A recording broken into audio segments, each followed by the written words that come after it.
철학자인 임마누엘 칸트는 무엇이든지 깊이 생각하고 결정하는 아주 냉철한 사람이었어요. 그가 평소 친밀하게 지냈던 미모의 여인으로부터 계속 청혼을 받았습니다. 그러나 그는 한 번도 그 여인에게 이렇다 저렇다 하는 대답을 주지 않았죠. 이 여인은 뜨겁지도 차갑지도 않은 이 칸트의 마음이 항상 불만이었습니다.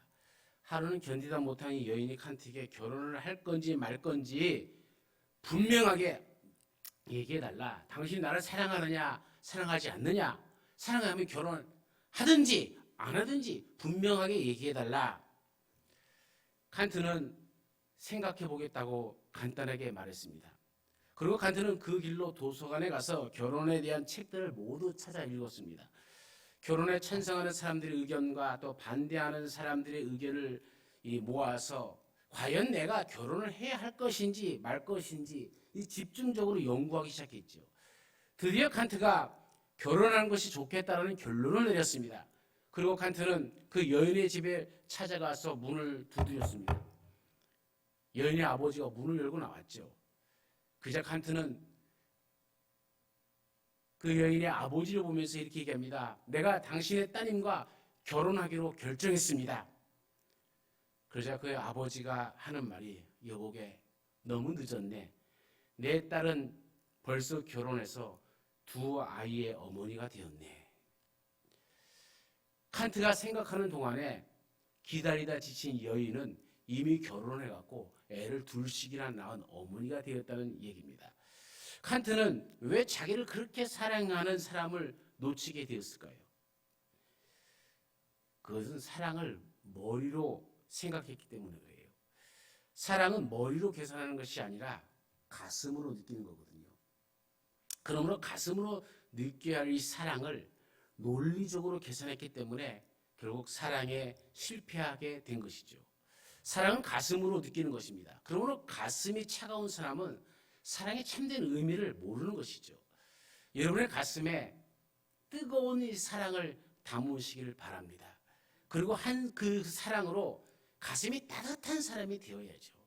사실 우리가 성령 강림주의를 보내지만은 성령이 받았다는 증거가 뭡니까? 자꾸 우리는 성령을 머리로 생각하고 머리로 계산하고 머리로 다 갖고 성령을 다 분석해 놓으려고 해요. 그 사람은 성령을 받은 겁니까? 못 받은 겁니까? 사실 성령을 받지 못한 거예요. 성령은 머리로 생각하는 것이 아니라 가슴으로 받아들이는 겁니다. 그래서 사랑과 성령은 비슷한 점 또 유사한 점이 굉장히 많아요. 그래서 누구든지 성령을 받으면 사랑의 사람이 되어지는 거예요. 오늘 내가 사랑의 사람인지 아닌지, 그것은 곧 성령을 받은 사람인지 아닌지가 그의 삶을 통해서 나타나게 되어지는 것이죠. 이 세상에서 가장 행복한 가정을 우리가 생각을 합니다. 우리는 하나님이 처음 이루신 그 에덴 동산을 보면은, 범죄하기 이전의 에덴 동산을 보면은 가장 완전한 가정의 모습을 보여주죠. 에덴 동산은 어떠한 가정이었습니까? 첫 번째가 에덴 동산은 부부간에 사랑이 있는 가정이잖아요. 오늘날에도 부부간에 사랑이 없는 가정이 너무나도 많이 있는데, 아담은 하와를 보고 내 뼈 중에 뼈요 살 중에 살이다 하며 기뻐했잖아요. 그 하와와 함께 행복한 가정을 이루어갔습니다. 사랑이 있는 가정이 행복한 것이죠. 두 번째 에덴 동산은 부족한 것이 없는 낙원이었죠. 오늘날 우리는 먹을 것을 위하여 땀을 흘리고 생존 경쟁이 치열한 시대 속에서 살아갑니다. 그러나 에덴 동산은 살아가기 위해 필요한 모든 것은 하나님이 다 준비하셨고 하나님이 주시는 복을 누리는 가정이었죠. 거기에는 질병도 죽음도 고통도 없었습니다. 그래서 우리는 에덴 동산을 낙원이라 이렇게 부르는 것이죠. 세 번째, 더 나아가서 에덴 동산은 하나님을 모신 가정이었죠. 하나님과 함께 할 때 우리의 인생은 행복해집니다. 그러나 하나님을 떠나면 인생은 불행해집니다. 범죄한 아담과 하와를 보면 금방 알 수가 있는 것이죠. 하나님을 떠나는 인생은 물이 없는 사막에 심겨진 나무와 같고 갓난 아이가 어머니 품을 떠난 것과 같기 때문에 그런 거죠. 하나님이 함께 하시고 돌보아 주시는 가정이 행복한 가정이 될 수 있다는 겁니다. 아담과 하와가 하나님을 떠나자 그 가정에서 생겨나는 게 뭡니까? 시기와 질투와 미움과 고통과 책임 전가하는 그런 일들이 생겨나기 시작한 거예요. 인간은 먹고 살기 위해서 이마에 땀을 흘려야 됐고 또 마귀가 인간을 지배하면서부터 인간의 삶은 더욱더 불행해져 가기만 한 것이죠. 이제 우리는 성령 받은 사람으로서 하나님의 백성으로서 우리의 가정의 행복을 되찾아야 될 줄로 믿습니다. 그래서 오늘 본문 말씀을 중심으로 우리의 가정을 행복하게 가꿀 수 있는 방법이 무엇인지를 생각해 보고자 합니다. 그 첫 번째, 오늘 말씀에 근거하면 아내들 잘 들으셔야 돼요. 남편에게 샘물이 되어야 됩니다. 아내는 남편에 있어서 샘물과 같은 존재입니다. 샘물이 된다는 것이 무슨 뜻인지 야곱을 생각해 보면 알아요. 야곱이 아버지의 집을 떠나 외삼촌 라반의 집으로 도피했죠. 그런 지팡이 하나만 가지고 낯설고 물서는 외삼촌의 집에 찾아가서 거기서 20년 동안 머슴살이를 하며 사는데 그의 생활은 하루하루가 고달프고 괴로운 삶을 연속이었죠. 그러나 그는 자기의 인생을 불행하다라고 생각하지 않았어요. 그 이유가 무엇입니까? 그에게는 자기와 함께 고통을 나눌 사랑하는 여인이 있었기 때문에 그래요. 그는 외삼촌의 딸 라헬을 사랑했잖아요. 그리고 그가 결혼하기 위해서 7년간 무료로 봉사했습니다. 옛날 중동에서는 남자가 결혼하기 위해서는 여자의 집에 결혼 지참금이라는 물질을 줘야 돼요. 왜냐하면 그 당시 딸이 다른 집으로 시집을 가는 것은 딸의 집의 입장에서 보면 일꾼을 하나 다른 집으로 보내는 손해보는 일이죠. 그래서 그 손해를 보충하기 위해서 남자는 결혼 지참금을 그 여자의 가정의 물질로 주는 겁니다. 야곱은 결혼 지참금을 낼 만한 돈이 없었잖아요. 그래서 7년간 외삼촌을 위하여 무료로 봉사하게 되어집니다. 그가 7년간 외삼촌을 위해서 일하는 모습을 창세기 29장 20절에는 이렇게 얘기하고 있죠. 야곱이 라헬을 위하여 7년 동안 라반을 섬겼으나 그를 사랑하는 까닭에 7년을 며칠같이 여겼더라. 야곱이 고통스러운 머슴살이를 하면서도 7년을 하루같이 보낼 수 있었던 것은 그 옆에 사랑하는 라헬이 있었기 때문입니다. 라헬은 그가 어려울 때는 찾아가서 사랑받을 수 있는 사랑의 샘이 되었고 그가 슬플 때는 위로받을 수 있는 위로의 샘이 되었고 그의 인생을 개척하는 꿈이요 또 희망이었습니다. 라헬이 있었기 때문에 야곱은 고통스러운 머슴살인도 즐겁게 감당할 수 있었던 것이죠. 그래서 이 사랑을 고통을 잊게 하는 묘약이다 이렇게 얘기합니다. 오늘 15절 말씀에 하나님은 너는 내 우물에서 물을 마시며 내 샘에서 흐르는 물을 마시라 이렇게 말합니다. 아내는 남편에게 샘물과 같은 존재가 되어야 된다는 것이죠. 그 샘물을 마시며 남편은 사랑과 위로와 행복을 느낄 수 있어야 한다는 얘기입니다. 우리가 잘 아는 누즈벨트 대통령의 부인이죠. 그녀는 항상 웃는 얼굴로 사람들을 대했고 어떤 절망적인 상황 속에서도 비관하지 않고 낙관적인 삶을 살았어요. 10살 때에 이 어린 소녀가 어머니가 돌아가시게 되고 할머니 밑에서 자라게 되었는데 굉장히 가난한 집이었습니다. 그 가난한 집에서도 하루하루 먹고 살 것 때문에 일하지 않으면 안 될 수가 없었어요. 그렇게 열심히 자기 삶 속에서 할머니를 도우며 일을 하다가 어느 날 프랑스로 공부를 가게 되어집니다. 그리고 거기서 루즈벨트 청년을 만나게 되어지죠. 그리고 결혼까지 가게 되어집니다. 그런데 남편 루즈벨트가 결혼한 이후에 소아마비 증세를 보이더니 절름발이가 되어서 고생하게 되었죠. 그러나 그녀는 실망하지 않고 8년 동안 헌신적으로 남편을 뒷바라지하게 되어졌습니다. 그 결과 남편은 병석에서 박차고 그 병석이 자리를 일어서게 되었고 1932년에 마침내 미국의 대통령으로 당선이 되었죠. 누즈벨트 여사는 남편이 대통령이 된 다음에도 불구의 남편에게 팔과 다리가 되어 주었습니다.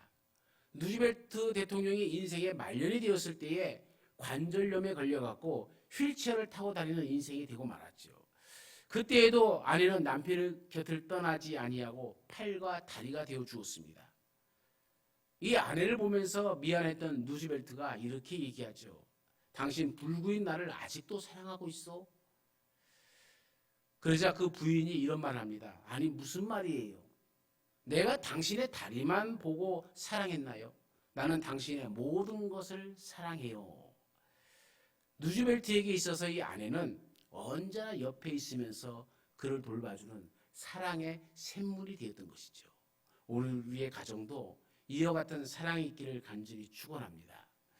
두 번째로 남편은 야거나 아내는 얘기했다면 이제 남편은 아내를 복되게 해야 합니다. 아내가 남편의 샘물이 되게 하려면 남편은 아내를 행복하게 만들어 주어야 되는 것이죠.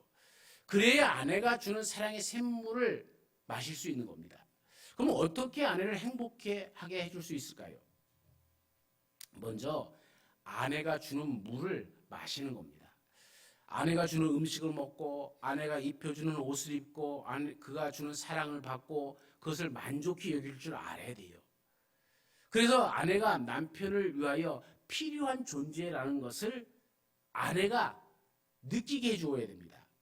중년이 되면 대부분 아내들은 허무감을 느낍니다. 남편은 성공하고 자녀들은 다 크고 아내가 할 일이 없기 때문에 그런 거죠. 그러한 때에 당신이 나에게 꼭 필요한 사람이라는 것을 느끼게 해준다면, 아내가 자기의 생활에 보람을 느끼며 살게 해준다면 아내는 행복함을 느낀다는 것이죠. 두 번째로는 아내를 집 밖으로 나가지 않게 하라고 이 성경은 얘기합니다. 아내가 집을 뛰쳐나가서 거리를 헤매는 여인이 되게 해서는 안 된단 말입니다. 이 말은 아내를 집안에 가두어 두라는 말이 아니라 아내가 가정에서 행복을 느끼고 그래서 가정을 보살피는 사람이 되게 하는 거예요. 아내가 가정에서 마음이 줄 곳이 없으면 밖으로 눈을 돌리게 되어지고 거리를 방황하는 사람이 되는 겁니다. 가정에서 행복을 느끼는 여인은 밖으로 나가질 않아요. 그러므로 아내가 밖으로 나간다는 것은 1차적인 책임이 그 남편에게 있다는 얘기입니다. 오늘 17절에 그 물이 내게만 있게 하고 타인과 더불어 그것을 나누지 말라라고 합니다. 이처럼 남편과 아내가 서로 사랑을 나누며 살기 위해서는 남편은 아내를 행복하게 해 주어야 됩니다. 그래야 가정이 행복한 가정으로 바뀌어지고 변화되어지는 것이죠. 여러분, 우리가 조금 다른 관점으로 봅니다만은 밧세바의 남편 우리아 장군을 한번 생각해 보시기 바랍니다. 그런 믿음도 있고 나라에 또 충성하는 훌륭한 장군입니다. 그런데 그런 가정을 제대로 돌보지 못했어요. 그래서 자기 아내에 대해서 무관심했습니다. 그가 얼마나 가정에 무관심한 사람이었는가 하면은 다윗이 밧세바로 말미암아 죄를 짓고 그 죄를 숨기기 위해서 그를 전쟁터에서 불러서 집에 가서 쉬라라고 할 때에 우리가 이 우리의 장군이 얼마나 가정을 생각하지 않는 사람인가를 볼 수가 있죠. 그는 오래간만에 집에 돌아왔어요. 돌아왔으면 그 집 가정에서 휴가를 얻은 거면 기뻐하고 즐거워야 되는데 그런 집으로 가지 아니하고 아내의 얼굴도 보지 아니하고 전쟁터로 나가버립니다. 장군으로서는 굉장히 훌륭한 장군입니다. 임금을 봤을 때도 보통 임금 봤을 때 이런 훌륭하게 자기 일을 감당하는 사람은 굉장히 멋진 장군이죠. 그런데 여러분 아내의 입장에서 바라보십시오. 전쟁터에서 와갖고 아내는 자기 남편이 와서 집에 들어오기를 기다리고 있는데 얼굴도 안 보고 전쟁터로 가버린다면 이 아내의 입장에서는 한숨만 나오는 것이죠. 내가 뭘 잘못했다고 내 얼굴도 안 볼까? 아내를 자꾸 불행하게 만드는 겁니다. 이런 무관심한 남편이기 때문에 밧세바는 사랑에 굶주리게 된 것이죠.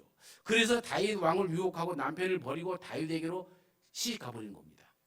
아내가 가정에서 행복을 느끼지 못할 때에 집 밖으로 눈을 돌린다는 것을 우리가 잘 알아야 돼요. 그러므로 항상 아내에게 관심을 가지고 항상 아내를 행복하게 하는 그런 남편, 아내에게 행복을 주는 그런 남편들이 되어지기를 간절히 축원합니다. 또 아내를 아름답게 보아줄 수 있는 눈이 있어야 돼요. 젊었을 때에는 아내도 아름답고 어여쁜 여인이었잖아요. 그러나 결혼을 하고 세월이 흐르면 젊을 때 아름다움은 다 사라지고 주름살만 남게 되어지죠. 이러한 아내를 보면서 젊었을 때처럼 여전히 사랑스러운 눈으로 바라봐 주어야 된다는 것이죠. 오늘 말씀 19절에 그는 사랑스러운 암사슴 같고 아름다운 암노루 같으니 이렇게 얘기하죠. 아내가 늙었어도 그 아내를 사랑스러운 암사슴과 아름다운 암노루처럼 아름답게 보아주는 남편이 있다면 그 아내는 참으로 행복하겠죠. 아내의 손을 한번 여러분 오늘 잡아보십시오. 그 거칠어진 손이 누구 때문입니까? 그 손으로 가정을 위해서 밥하고 빨래하고 남편을 위해서 내조하느라고 그렇게 되었을 것입니다. 그러므로 그 거칠어진 손을 만지면서 그 손을 보지 말고 그 거칠어진 손에 담겨있는 사랑을 보시길 바랍니다. 그러면 아내가 더 사랑스러워 보이겠죠. 시편 128편에는 이렇게 얘기합니다. 내 집 안방에 있는 내 아내는 결실한 포도나무와 같다.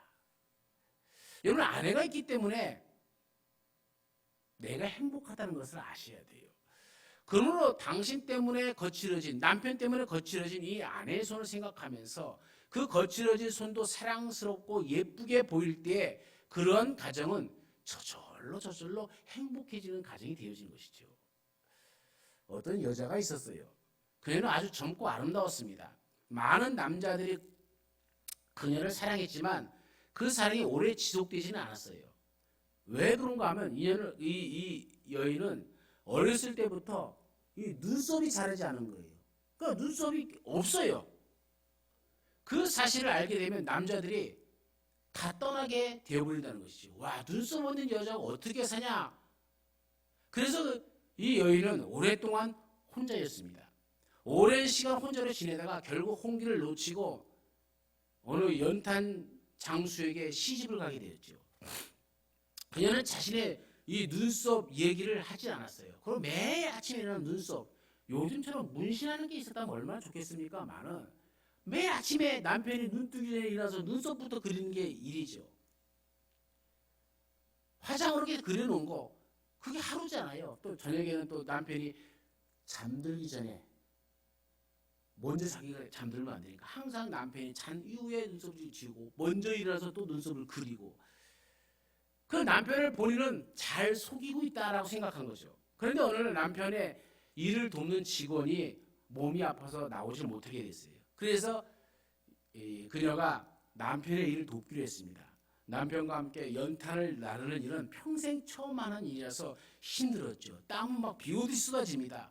너무 지치고 힘들었고 땀을 많이 흘리니까는 어떻겠어요? 남편이 아내를 보면서 좀 쉬자 하고 쉬는 동안에 목에 감추는 수건으로 그녀의 땀을 이렇게 닦아주는데 그런데 남편이 땀을 닦아주면서 눈썹은 전혀 건들지 않더라는 거예요. 이게 이마부터 닦고 이렇게 닦아주면 눈썹이 그렇게 되는데 이렇게 닦아주고 눈썹은 그대로 거치는 거예요. 두드라는 겁니다. 아내는 생각하기를 야 나는 남편이 내 눈썹 없다는 걸 완벽하게 속인 줄 알았는데 남편은 내 눈썹이 없는 거 이게 그려진 눈썹이라는 것을 알았구나 하면서 괜시 미안한 마음이 들고 내가 남편을 지금까지 속였구나 하면서 남편이 얼굴 쳐다보기가 미안해갖고 살며시 눈을 감고 남편을 이렇게 봤더니 남편이 씩 웃더래요. 그러면서 괜찮아 다 알아.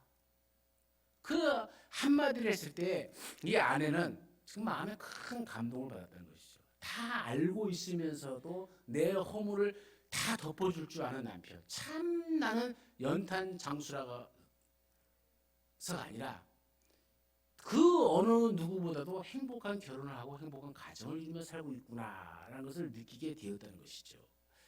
여러분 사랑은 허다한 허물을 덮어주는 것이죠. 그걸 다 들춰내봤자 무슨 소용이 있습니까? 참 미련한 남편은 자꾸 아내의 허물을 드러내버립니다. 그래서 다른 사람에게 아내의 허물을 드러내면 자기가 높아가는 줄 알아요. 이게 참 미련한 사람이에요. 이것처럼 미련한 사람이 없어요. 아내의 허물을 덮어주어야 자기가 존경받고 인정받는다는 사실을 모르고 아내가 이렇게 허물인데 나는 이런 아내를 데리고 사니까 내가 높은 사람이고 내가 더 좋은 사람이다 착각하는 겁니다. 여러분 이런 착각이 오늘부로 우리 가운데 싹 사라지기를 간절히 바랍니다. 마지막 세 번째, 부부는 아내에 대해서 말했고 남편에 대해서 말했다면 이제 부부는 서로 사랑해야 됩니다. 19절에 너는 그의 품을 항상 족하게 여기며 그의 사랑을 항상 연모하라 이렇게 얘기합니다. 연모라는 말이 무슨 뜻입니까? 국어사전에는 이렇게 말해요. 이성을 사랑하며 그리워하는 것이다. 그러니까 사랑이 무엇입니까? 사랑이라는 것은 항상 그리워하는 거예요. 보고 있으면서도 그리워하고 잠시 안 보면 더 그리워하고 아내는 남편을 그리워하고 남편은 아내를 그리워하는 것, 서로가 서로를 그리워하는 것이 사랑이고요. 두 번째는 항상 만족해하는 겁니다. 얼마 전에는 70세가 넘으신 할머니가 더 이상 남편하고 살 수 없다고 법원에 이혼을 청구했는데 판사는 판결을 하면서 할머니 오늘까지 참고 사셨으니 앞으로도 조금만 더 참으시고 100년 해로하십시오 라는 판결을 했다는 이야기가 있습니다. 요즘 일본 남편들도 고민에 빠졌는데 아내가 낳은 자녀들이 4명 중에 1명은 자기 아내가 낳은 그 아들인데도 불구하고 자기 자식이 아니라는 거예요. 그게 무슨 말입니까? 쉽게 얘기하면 아내가 바람피워서 난 자녀라는 것이죠. 젊어서 취한 아내를 즐거워하며 그 아내와 항상 평생을 사랑하며 산다는 것, 그것이 얼마나 복된 일인가가 우리를 느끼고 알고 행해야 되는데 그러지 못하니까 여인들이 자꾸 바깥으로 나가는 것이죠. 미국의 제임스 해치 교수는 행복을 여는 비결이라는 강의에서 우리가 행복한 가정을 이루기 위해서 4가지를 이 방법에 대해 얘기합니다. 첫 번째는 귀를 열고 다른 사람들의 말을 들어주라 이렇게 얘기합니다. 다른 사람의 말을 들어준다는 건 여러분 쉬운 일이 아닙니다. 그러나 여기에 행복이 있습니다. 여러분 남편 되신 분들은 아내의 말을 귀담아 들어줘야 되고 또 아내 된 분들은 남편의 말에 귀를 기울일 줄 알아야 돼요. 들어준다는 것 이 자체가 사랑 아닙니까? 그죠? 우리가 어렸을 때 우리 자녀를 키웠을 때 생각해 보세요. 자녀가 뭐 이렇게 말을 해도 못 알아듣는 말이 많죠. 그런데 부모는 어떻게 해요? 다시 한번 얘기해봐. 뭐라고? 아주 장단까지 잘 맞춰가면서 들어주니까 애는 신나서 대부분 이런 가정의 아이들은 말을 빨리 배우고 말을 빨리 해요. 그런데 어느 가정에 가면 아이들이 말을 잘 못하는 가정이 있어요. 이건 서로 말을 안 하기 때문에 그래요. 나도 말 안 하니까 너도 하지 마. 들어주려고 하지도 않고 들으려고 하지도 않고 그래서 애가 말도 그렇게 늦는 경우가 많이 있어요. 이러면 서로가 서로에게 말을 들어줄 줄 아는 그런 사람들이 되어지길 바랍니다. 두 번째는 입을 열고 대화하라는 거예요. 옛사람은 침묵을 좋아했지만 이 대화의 단절은 서로를 패망하게 한다는 것이죠. 우리나라의 조선의 법은 식단에서 말하면 안 돼요. 밥 먹을 때 밥상머리에서 말을 하면 안 돼요. 그런데 21세기에는 어떠합니까? 이 밥상머리 교육이라는 것이 있어요. 밥을 먹을 때에 자녀들하고 가장 말을 많이 하는 거예요. 완전히 교육이 바뀐 겁니까? 사실 저도 애들 다 크다 보니까요. 같이 밥 먹으면서 얘기할 시간이 없어요. 먹고 싶어도 떨어져 있으니까 그렇게 할 수도 없어요. 그래서 어렸을 때 더 많은 밥을 같이 먹으면서 이야기 나누고 그렇게 했으면 얼마나 좋았을까. 사실 우리가 여러분 보통 가정에서 자녀들하고 모여서 밥을 먹는 시간이 얼마나 돼요? 다들 보니까 한 끼 정도? 어쨌든 한 끼도 같이 식사할 데가 없어요. 그렇죠?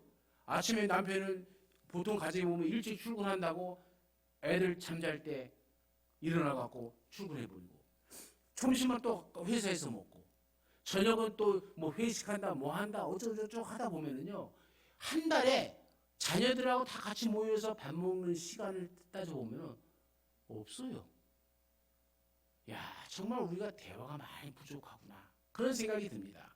어쨌든 이제 이후로라도 밥을 먹을 수 있다면 가급적 식사는 같은 시간에 하시고 또 같은 시간에 얘기하면서 이런저런 대화가 많은 가정이 되어지길 바랍니다. 그래야 행복한 거예요. 세 번째는 마음을 열어야 됩니다. 귀를 열고 입을 열고 그다음에 우리 마음을 열어야 돼요. 부부간의 마음을 닫고 있는 것처럼 답답한 일이 없죠. 눈빛만 보아도 마음이 통하는 그런 가정, 이게 마음이 통하기 때문에 그렇죠. 눈짓만 해도 알 수 있는 부부, 이런 부부가 되어야 됩니다. 그리고 네 번째는 함께 계획을 세우라는 것이죠. 남편의 계획과 아내의 계획이 따로 있으면 금실이 깨져버려요. 남편과 아내는 한 몸입니다. 그걸로 함께 모든 일을 생각하고 함께 인생을 살아가야 되는 것이죠. 함께 계획하고 또 함께 그것을 가지고 기도할 줄 안다면 이런 부부는 행복한 부부가 되겠죠. 사랑은 사막의 오아시스와 같은 것이죠. 처음 연애할 때의 기분으로 우리가 다시 돌아가서 서로 사랑하는 행복한 가정이 되어진다면 우리 가정에 대해서 근심 걱정할 일이 아무것도 없죠. 옛날 성을 점령한 어떤 장군이 성내에 있는 사람들에게 다음과 같이 명령을 내립니다. 이 성내에 있는 부녀자와 어린은 가장 귀중한 보물을 하나씩만 가지고 오늘 자정 안으로 성 밖으로 나가라. 남자들은 여자들의 성 밖으로 다 나가면 그 이후에 남자들을 다 죽이겠다는 뜻이에요. 이 명령을 들은 부녀자와 아이들은 자신이 가장 아끼는 보물을 하나씩 들고 남편과 아빠가 적의 칼에 숨질 것을 생각하면서 통곡을 하며 성 밖으로 나갔습니다. 그런데 한 여인의 집에 보물은 하나도 들지 않고 자기 남편을 업고 성문을 빠져나가려고 하는 거예요. 장군이 그것을 보면서 저것 봐라. 저 붙잡아봐라. 그래서 장군 앞에 이 여인이 붙잡혀갔어요. 넌 담보쿠구나.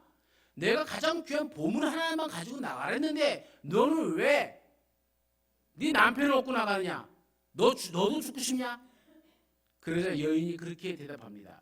장군께서 분명히 약속하셨습니다. 가장 귀한 보물 하나를 들고 나가라 하지 아니하였습니까? 제가 업은 이것은 장군께는 하찮은 것일지 모르나 나에게는 가장 귀중한 보물입니다. 그러니 장군께서는 약속을 지켜주십시오. 그래서 장군은 그 여인을 한참 보고 생각하더니 웃으면서 그녀와 그녀의 남편을 성 밖으로 보내주었다는 얘기입니다. 여러분에게 있어서 가장 귀한 보물은 무엇입니까? 그것은 물질도 아니고 권세도 아닙니다. 이 세상에서 가장 귀한 보물은 내가 함께 손잡고 살아갈 남편이요 아내입니다. 그런데 오늘날 우리는 이것을 바꿔버렸어요. 아내에게 가장 귀한 것이 무엇입니까? 라고 물었을 때 과연 남편입니다 라고 이야기할 수 있을까요? 남편에게 가장 귀한 것이 무엇입니까? 라고 물어봤을 때 내 아내입니다 라고 자신 있게 얘기할 수 있을까요? 몰라요. 남자들은 그렇게 얘기할 수 있을지. 근데 아내 입장에서는 이게 애를 낳는 순간 바뀌어버리더라고요. 남편이 아니라 자녀예요. 남편을 위해서는 자기 목숨을 안 버려도 자녀를 위해서는 버리더라고요. 남편을 위해서는 남편이 뭐 좀 줘 그러면 거기 있으니까 알아서 먹어. 그런데 자녀가 뭐 좀 줘 그러면 알았다 하면서 눈 비비고 일어나서 막 해줘요. 그거 보면 남편이 오늘날 남편이 천대받는 느낌을 가끔씩 들어요. 제가 그렇다는 얘기는 아니에요. 수근수근 거리지 마세요. 보통 가정들이 다 그렇다는 거예요. 여러분, 남편 죽으면 과부 되는 것이고요. 아내 죽으면 호랑이 되는 겁니다. 그죠? 내 이름이 바뀌어요. 우리가 이걸 아셔야 돼요. 그러므로 여러분, 이 세상에서 가장 귀한 존재는요, 배우자입니다. 자기 배우자를 귀하게 여기셔야 되고요. 사랑해야 되고요. 그 말에 귀를 기울이면서 우리가 살아가야 되는 것이죠. 이것이 하나님의 뜻입니다. 하나님은 우리에게 그렇게 살려고 우리를 부부로 짝을 지어주셨는데 자꾸 세상에 관심을 가지고 세상을 쳐다본다면 어떻게 행복한 가정이 되겠습니까? 남편과 아내만큼 귀한 보물은 없습니다. 남편과 아내는 평생의 친구입니다. 하나님은 우리가 행복하게 살아가기 위해서 남편을 주셨고 아내를 주셨어요. 독초하는 것이 보기 좋지 않기 때문에 하나님께서 이 하가를 만들어서 준 것 아닙니까? 서로 사랑하는 존재로 하나님께서 우리를 만나게 해주셨다는 거예요. 사랑은 논리적인 계산이 아닙니다. 사랑은 가슴으로 느끼는 겁니다. 물 한 모금도 마시면서 우리가 사랑을 느낄 수 있어야 되고, 서로 얼굴만 봐도 서로 사랑을 느낄 수 있는 가정, 그런 가정이 바로 우리 형복교회 모든 성도들의 가정이 되어지길 간절히 축원합니다. 우리 가운데 함께 하신 하나님, 우리를 믿음 가운데 살게 하여 주셨고 믿음 안에서 배우자를 만나게 하시고 가정을 이루게 하여 주셨습니다. 서로 만났을 때 그 사랑하는 느낌 그대로 우리 하나님의 은혜 속에서 그 사랑을 누리며 사랑을 베풀며 살아가는 아름다운 가정이 되게 하여 주옵소서. 남편은 아내를, 아내는 남편을 서로 사랑하며 이해하며, 아내는 남편의 샘물이 되어지고 남편은 아내의 행복을 위해서 살아갈 때에 그 가정이 서로 사랑하며 행복한 가정이 될 줄로 믿습니다. 이러한 복된 가정, 우리 모두의 가정이 되게 하여 주옵소서. 언제나 함께 하시는 예수님의 이름으로 기도드리옵나이다. 아멘.